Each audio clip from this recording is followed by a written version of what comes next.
L'Église fait mémoire de saints Donatien et Rogatien, deux frères, deux martyrs.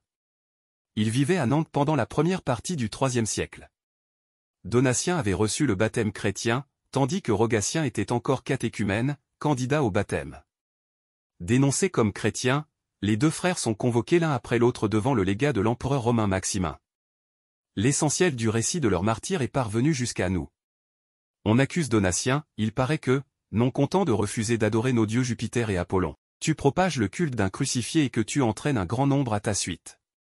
Donatien réplique, je voudrais les arracher tous à l'erreur et les tourner vers celui qui seul mérite leur adoration.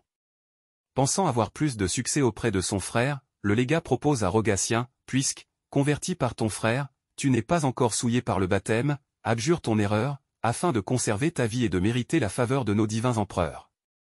Rogatien fut aussi ferme que son frère Donatien. Condamnés à mort après avoir été torturés sur le chevalet, ils eurent la tête tranchée. N'ayant pas de prêtre ni d'eau pour le baptiser, Rogatien demanda à son frère de lui donner le baiser de la paix du Christ comme équivalent du baptême. Les deux frères martyrs sont toujours honorés par le diocèse et la ville de Nantes. On a aimé les surnommer les enfants nantais.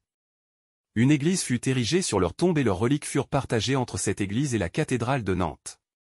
On date leur martyre de l'année 238 et deux croix de granit érigées dans la rue Saint-Donatien à Nantes indiquent le lieu de leur suprême témoignage au Christ. Donatien signifie en latin donation et Rogatien vient du latin rogatio, demande ou prière. Saint Donatien et Rogatien, priez pour nous.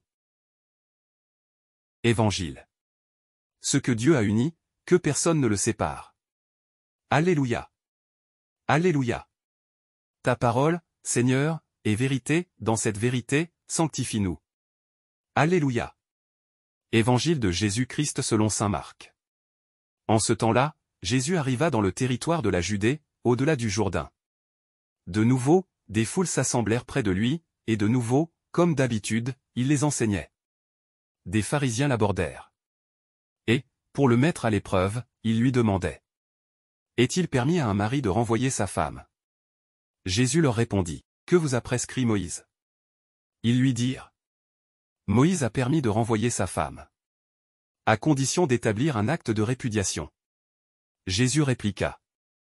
C'est en raison de la dureté de vos cœurs. Qui l'a formulé pour vous cette règle? Mais, au commencement de la création, Dieu les fit hommes et femmes. À cause de cela, l'homme quittera son père et sa mère, il s'attachera à sa femme, et tous deux deviendront une seule chair. Ainsi, ils ne sont plus deux, mais une seule chair. Donc, ce que Dieu a uni, que l'homme ne le sépare. De retour à la maison, les disciples l'interrogeaient de nouveau sur cette question. Il leur déclara.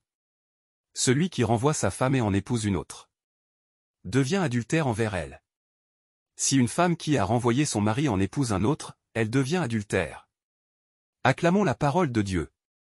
Louange à toi Seigneur Jésus.